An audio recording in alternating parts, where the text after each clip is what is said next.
भगवान शिव के 12 ज्योतिर्लिंग कौन से हैं और कहाँ पर स्थिर है। वैसे हमारे देश में शिव मंदिर तो बहुत सारे हैं, पर इनमें से 12 ज्योतिर्लिंग का खास महत्व है। माना जाता है कि भगवान शिव इन ज्योतिर्लिंग के अंदर खुद वास करते हैं, इसलिए इन्हें ज्योतिर्लिंग नाम दिया गया है। और धार्मिक मान्यता के अनुसार इन ज्योतिर्लिंग के दर्शन करने से सारे पाप नाश हो जाते हैं और मनवांछित फल की प्राप्ति होती है। तो सबसे पहला ज्योतिर्लिंग है सोमनाथ ज्योतिर्लिंग। सोमनाथ ज्योतिर्लिंग को भगवान शिव का पहला ज्योतिर्लिंग माना जाता है। ये मंदिर गुजरात के सौराष्ट्र क्षेत्र में, जिसे काठियावाड़ भी कहते हैं, वहाँ पर स्थिर है। इस ज्योतिर्लिंग की स्थापना शिव पुराण के अनुसार जब चंद्रदेव को श्राप मिला था, तो उन्होंने इस स्थान के ऊपर तपस्या की थी और तपस्या करके श्राप से मुक्ति पाई थी। इस मंदिर को आक्रामकों द्वारा 17 बार लूटा भी गया है और इसका पुनर्निर्माण भी किया गया है। दूसरे स्थान पर है मल्लिकार्जुन ज्योतिर्लिंग। मल्लिकार्जुन ज्योतिर्लिंग, यह ज्योतिर्लिंग आंध्र प्रदेश में कृष्णा नदी के तट पर श्रीशैल नाम के पर्वत पर स्थिर है। इस मंदिर का महत्व भगवान भोलेनाथ के कैलाश पर्वत के समान माना जाता है। इस मंदिर को दक्षिण का कैलाश भी कहा जाता है। ये मंदिर एक ऊंचे पत्थर से निर्मित 4 दीवार के मध्य में स्थित है। अनेक शास्त्र में इस ज्योतिर्लिंग के महत्व के बारे में बताया गया है, इसलिए यहाँ पर देश विदेश से लोग भगवान भोलेनाथ के दर्शन करने आते हैं। तीसरे नंबर पर है महाकालेश्वर ज्योतिर्लिंग। ये प्रसिद्ध ज्योतिर्लिंग मध्य प्रदेश के क्षिपा नदी के तट पर उज्जैन में स्थित है। इस ज्योतिर्लिंग की विशेषता ये है कि ये ज्योतिर्लिंग दक्षिण दिशा की तरफ है, यानी कि यह ज्योतिर्लिंग दक्षिण मुखी है और यहाँ पर होने वाली भस्म आरती पूरी दुनिया में प्रसिद्ध है। धार्मिक मान्यता के अनुसार यहाँ पर पूजा अर्चना करने से आयु में वृद्धि होती है और सभी प्रकार के संकट टल जाते हैं। शिवरात्रि और सावन के महीने में यहाँ पर भक्तों की भीड़ देखने को मिलती है और हाँ, यहाँ पर कुंभ मेले का भी आयोजन होता है। अगला ज्योतिर्लिंग है ओमकालेश्वर ज्योतिर्लिंग। ओमकालेश्वर ज्योतिर्लिंग मध्य प्रदेश के प्रसिद्ध शहर इंदौर के पास है और यहाँ पर पास में नर्मदा नदी बहती है। चारों ओर नदी के बहने से यहाँ पर ओम का आकार बनता है, इसलिए इस ज्योतिर्लिंग को ओमकालेश्वर कहा जाता है। धार्मिक मान्यता के अनुसार शिवजी के परम भक्त कुबेर ने यहाँ पे तपस्या की थी और इस शिवलिंग की स्थापना की थी। ओमकालेश्वर ज्योतिर्लिंग को ममलेश्वर ज्योतिर्लिंग भी कहते हैं। इन दोनों शिवलिंग को एक ही ज्योतिर्लिंग माना जाता है। अगली ज्योतिर्लिंग है केदारनाथ ज्योतिर्लिंग।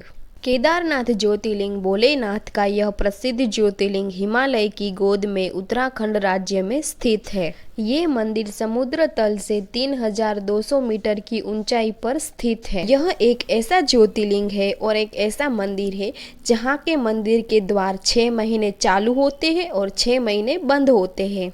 यहाँ पर सर्दियों में बहुत ज़्यादा हिमवर्षा होती है और सर्दियों के 6 महीने तक यहाँ के मंदिर के कपाट बंद होते हैं। यहाँ दर्शन के लिए गर्मी के मौसम में आ सकते हैं। गर्मी के मौसम में 6 महीने इस मंदिर के कपाट खुले होते हैं। अप्रैल महीने में इस मंदिर के कपाट खुलते हैं और नवंबर महीने में इस मंदिर के कपाट बंद हो जाते हैं। अगली है भीमाशंकर ज्योतिर्लिंग।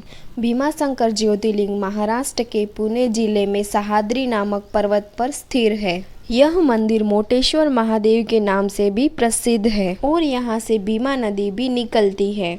इस मंदिर की यह मान्यता है कि जो भक्त हर रोज सूर्य उदय से पहले दर्शन करते हैं तो उनको समस्त दुखों से छुटकारा मिलता है।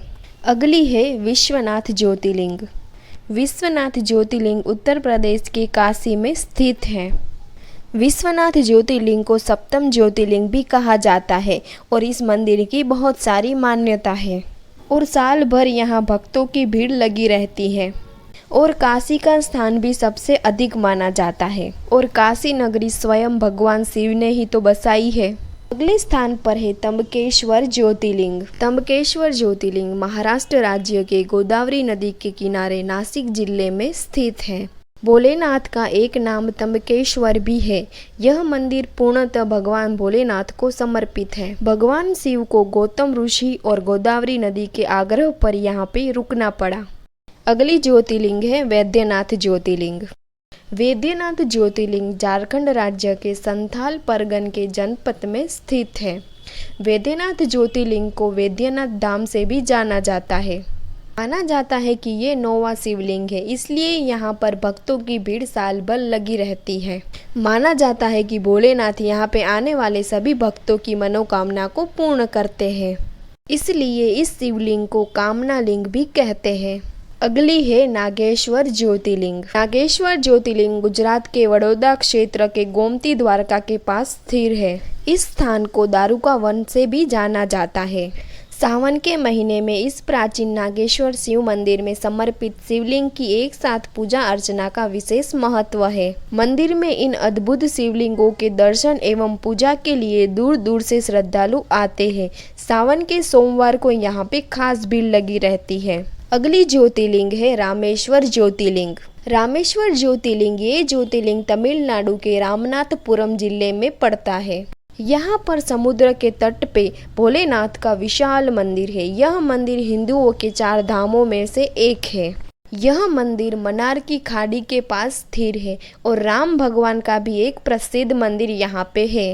अगली और आखिरी ज्योतिर्लिंग है दूषणेश्वर ज्योतिर्लिंग। दूषणेश्वर ज्योतिर्लिंग महाराष्ट्र के दौलताबाद से 18 किलोमीटर दूर वसूल नामक गांव के पास है। महाराष्ट्र में स्थित ये मंदिर भी काफ़ी प्रसिद्ध है और ये 12वां ज्योतिर्लिंग भी है। पुराण के अनुसार दूषणेश्वर महादेव के दर्शन कर लेने से मनुष्य को जीवन भर सुख मिलता है। तो ये थे हमारे 12 ज्योतिर्लिंग और उनके महत्व के बारे में। अगर वीडियो अच्छी लगी हो तो लाइक शेयर सब्सक्राइब ज़रूर करें।